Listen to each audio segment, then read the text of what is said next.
ನಾನ್ ಇವತ್ ನಿಮ್ಗೆ ತುಪ್ಪದ ಮಹತ್ವ ಅಂದ್ರೆ ನಾವು ತುಪ್ಪನ ಸೇವಿಸೋದ್ರಿಂದ ಎಷ್ಟೆಲ್ಲ ಉಪಯೋಗಗಳು ನಮ್ಮ ದೇಹಕ್ಕೆ ಉಂಟಾಗುತ್ತೆ ಅನ್ನೋದ್ರ ಬಗ್ಗೆ ತಿಳಿಸ್ಕೊಡ್ತೀನಿ. ತುಪ್ಪ ಇತರ ಡೈರಿ ಪ್ರಾಡಕ್ಟ್ಸ್ ನಂತೆ ಲ್ಯಾಕ್ಟೋಸ್ ಇಂಟಾಲರೆನ್ಸ್ ನ ಉಂಟು ಮಾಡಲ್ಲ. ಯಾಕೆಂದ್ರೆ ತುಪ್ಪ ಉತ್ಪತ್ತಿ ಮಾಡುವಾಗ ಈ ಲ್ಯಾಕ್ಟೋಸ್ ರಿಮೂವ್ ಆಗಿರುತ್ತೆ. ಹಾಗಾಗಿ ಇತರೆ ಡೈರಿ ಪ್ರಾಡಕ್ಟ್ ಅಂದ್ರೆ ಹಾಲು ಮೊಸರಿನ ಲ್ಯಾಕ್ಟೋಸ್ ಅಲರ್ಜಿ ಇರುವಂತವ್ರು ಧೈರ್ಯವಾಗಿ ತುಪ್ಪನ ಸೇವಿಸಬಹುದು. ತುಪ್ಪದಿಂದ ನಮ್ಮ ಹೃದಯಕ್ಕೆ ಏನು ಉಪಯೋಗ ಅಂದ್ರೆ ಬೆಣ್ಣೆನಲ್ಲಿ ಫ್ಯಾಟ್ ಜಾಸ್ತಿ ಇರುತ್ತೆ, ಆದ್ರೆ ತುಪ್ಪದಲ್ಲಿ omega 3 fatty acid, linoleic acid, butyric acid ಇರುತ್ತೆ. ಇದು ಅನ್ಹೆಲ್ದಿ ಕೊಲೆಸ್ಟ್ರಾಲ್ ನ ಕಡಿಮೆ ಮಾಡುತ್ತೆ. ತುಪ್ಪದಲ್ಲಿ ಮೀಡಿಯಂ ಸೈಜ್ ಫ್ಯಾಟಿ ಆಸಿಡ್ ಇರುತ್ತೆ. ಇದು ಲಿವರ್ ನಲ್ಲಿ ಬರ್ನ್ ಆಗಿ ಎನರ್ಜಿನ ಪ್ರೊಡ್ಯೂಸ್ ಮಾಡುತ್ತೆ. ಮತ್ತೆ ಇದು ದೇಹದ ಅಡಿಪೋಸ್ ಟಿಶ್ಯೂಗೆ ಡೆಪಾಸಿಟ್ ಆಗಲ್ಲ. ಹಾಗಾಗಿ ನಮ್ ತೂಕ ಕೂಡ ಇದರಿಂದ ಹೆಚ್ಚಾಗಲ್ಲ. ಇದು ಡೈಲಿ ಆಕ್ಟಿವ್ ಆಗಿ ಜಾಸ್ತಿ ವರ್ಕ್ ಮಾಡೋರ್ಗೆ, ಸ್ಪೋರ್ಟ್ಸ್ ಮ್ಯಾನ್ ಗಳಿಗೆ ಒಳ್ಳೆ ಎನರ್ಜಿ ಬೂಸ್ಟರ್ ಅಂತಾನೆ ಹೇಳ್ಬೋದು. ಹಾಗೆ ಸೆಡೆಂಟ್ರಿ ವರ್ಕ್ ಮಾಡೋರು ತುಪ್ಪನ ಕಡಿಮೆ ಸೇವಿಸ್ಬೇಕು. ತುಪ್ಪ ಕಣ್ಣಿನ ಆರೋಗ್ಯನೂ ಕೂಡ ಕಾಪಾಡುತ್ತೆ. ಹೇಗಪ್ಪ ಅಂದ್ರೆ ತುಪ್ಪದಲ್ಲಿ ವಿಟಮಿನ್ ಎ, ಕೆರೋಟನೈಡ್ಸ್ ಮತ್ತೆ ಆಂಟಿ ಆಕ್ಸಿಡೆಂಟ್ಸ್ ಇರುತ್ತೆ. ಇದು ನಮ್ಮ ಕಣ್ಣಿನ ಮ್ಯಾಕ್ಯುಲರ್ ಸೆಲ್ಸ್ ಗಳು ಆಕ್ಸಿಡೇಟಿವ್ ಸ್ಟ್ರೆಸ್ ನಿಂದ ಡ್ಯಾಮೇಜ್ ಆಗೋದನ್ನ ತಡೆಯುತ್ತೆ. ನಿಮ್ಗೆ ಇನ್ನೊಂದು ಟಿಪ್ಸ್ ಹೇಳ್ಕೊಡ್ತೀನಿ ನಾನು. ನೀವು ಹಸುವಿನ ತುಪ್ಪನ ಡೈಲಿ ನಿಮ್ ಕಣ್ಣೊಳಗಡೆ ತಾಕ್ಸ್ದಂತೆ ನಿಮ್ ಕಣ್ಣೊಳಗಡೆ ಮತ್ತೆ ಕೆಳಗಡೆ ಹಚ್ಚೋದ್ರಿಂದ ರಿಂಕಲ್ಸ್ ಮತ್ತೆ ಡಾರ್ಕ್ ಸರ್ಕಲ್ ಎಲ್ಲ ಕೂಡ ಕಡಿಮೆ ಆಗುತ್ತೆ. ಇನ್ನ ಮೊಬೈಲು, ಲ್ಯಾಪ್ಟಾಪ್, ಟ್ಯಾಬ್ ನ ಯೂಸ್ ಮಾಡೋರ್ಗಂತೂ ಕಣ್ಣೂರಿ ಕಣ್ಣೋವು ಬರ್ತಾ ಇರೋದು. ಅವರು ಕೂಡ ಇದನ್ನ ಬಳಸೋದ್ರಿಂದ ಕಣ್ಣು ನೋವು, ಕಣ್ಣೂರಿ ಎಲ್ಲವೂ ಕೂಡ ಕಡಿಮೆ. ತುಪ್ಪ ಇನ್ಫ್ಲಮೇಷನ್ ನ ಕೂಡ ಕಡಿಮೆ ಮಾಡುತ್ತೆ. ತುಪ್ಪದಲ್ಲಿ ಬ್ಯೂಟ್ರಿಕ್ ಆಸಿಡ್ ಇರೋದ್ರಿಂದ ಇದು ದೇಹದ ಇನ್ಫ್ಲಮೇಷನ್ ನ ಕಡಿಮೆ ಮಾಡುತ್ತೆ. ಕರುಳಿನ ಇನ್ಫ್ಲಮೇಷನ್ ಕೂಡ ಕಡಿಮೆ ಮಾಡುತ್ತೆ. ಇತ್ತೀಚೆಗೆ ಅಲ್ಸರೇಟಿವ್ ಕೊಲೈಟಿಸ್ ರೋಗ ಇನ್ಫ್ಲಮೇಷನ್ ನ ಕಡಿಮೆ ಮಾಡೋದಕ್ಕೂ ಕೂಡ ಯೂಸ್ ಮಾಡುತ್ತೆ. ನಮ್ಮ ಹಿಂದಿನ ಆಯುರ್ವೇದದಲ್ಲಿ ದೇಹದ ಎಲ್ಲಾ ರೀತಿಯ ಇನ್ಫ್ಲಮೇಷನ್ ನ ಕಡಿಮೆ ಮಾಡೋದಕ್ಕೂ ಕೂಡ ತುಪ್ಪದ ಎನಿಮಾವನ್ನು ಬಳಸ್ತಾ ಇದ್ರು. ನಮ್ ದೇಹದಲ್ಲಿ ಟಿ ಸೆಲ್ಸ್ ಉತ್ಪಾದನೆ ಚೆನ್ನಾಗಿದ್ರೆ ನಮ್ ದೇಹದ ರೋಗ ನಿರೋಧಕ ಶಕ್ತಿ ಹೆಚ್ಚಾಗಿದೆ. ತುಪ್ಪದಲ್ಲಿ ಬ್ಯೂಟ್ರಿಕ್ ಆಸಿಡ್ ಜಾಸ್ತಿ ಇರೋದ್ರಿಂದ ಇದು ಟಿ ಸೆಲ್ಸ್ ಉತ್ಪಾದನೆ ಚೆನ್ನಾಗಿ ಆಗುವಂತೆ ಮಾಡುತ್ತೆ.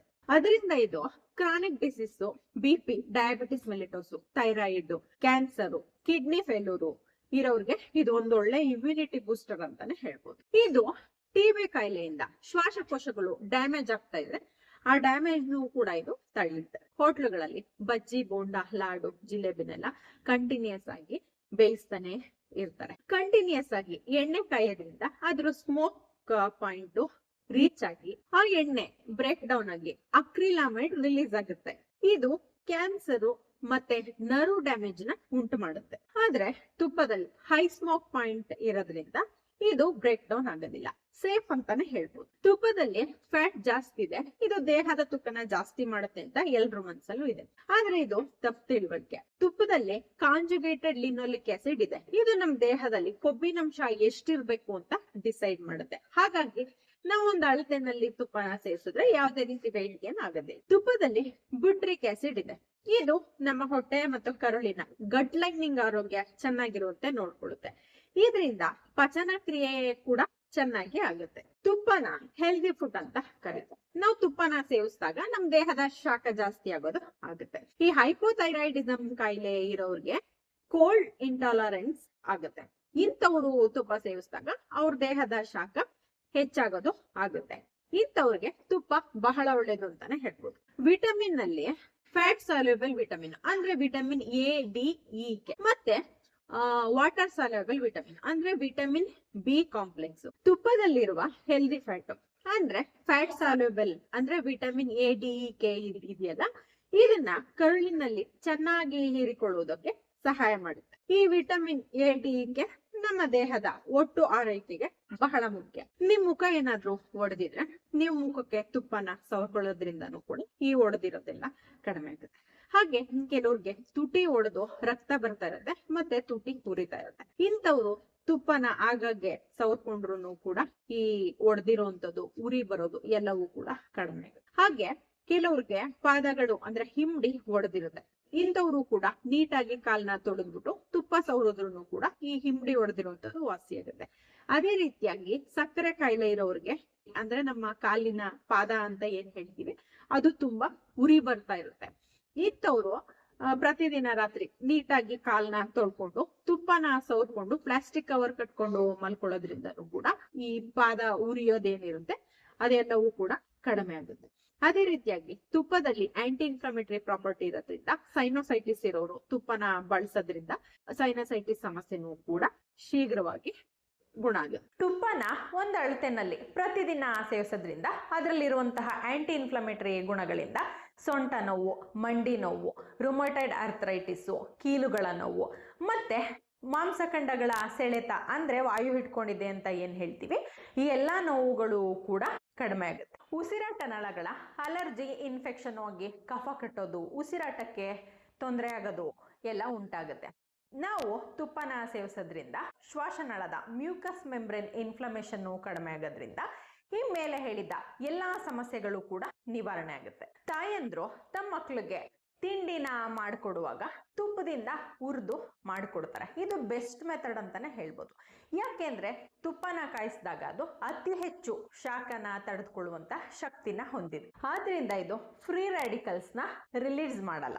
ನಾವಿವಾಗ ತುಪ್ಪನ ಅತಿ ಹೆಚ್ಚು ಸೇವಿಸಿದಾಗ ಅದರಿಂದ ಏನೆಲ್ಲ ಸೈಡ್ ಎಫೆಕ್ಟ್ಸ್ ಆಗುತ್ತೆ ಅಂತ ತಿಳ್ಕೊಳ್ಳೋಣ.